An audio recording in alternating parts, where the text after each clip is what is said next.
Salam. İndi bizim Xədicə adlı şagirdimiz 46-cı sualı izah eləyəcək. Buyur Xədicə.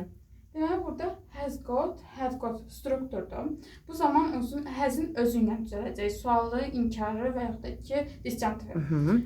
Bəs nə zaman biz do, does didlə verəcəyik Əgər qısa has'dan cavabları? sonra heç bir ikinci feil gəlməzsə və yaxud da ki, has to, have to, had to olarsa, bu zaman do, did, doeslanacaq. Müvafiq zamana uyğun olaraq. Aferin sənə. Yaxşı, bəs indi have got, has got-dan əlavə daha hansı yerlərdə biz have, has-lə verəcəyik short answers? Özündən sonra ikinci bir feil gəlir. Bu harda müşahidə olunur? Bitmiş. Bitmiş zamanlarda. Onların düzəlməsində. Have, has, üstəgəl, verb 3. Buyur, izah elə. Burada inkarımız var, hasn't olacaq. Deməli, inkar olmanı seçəcəyik. To inkarda işlənməz, ona görə gedir. İnkarda işləməyən daha hansıydı? Also. Also, yes. Əgər inkardırsa, soyla verə bilməli gedir. Ezə özü inkarda işləməlidir, ona görə gedir. Nezə have I var, bir də nezə I had var.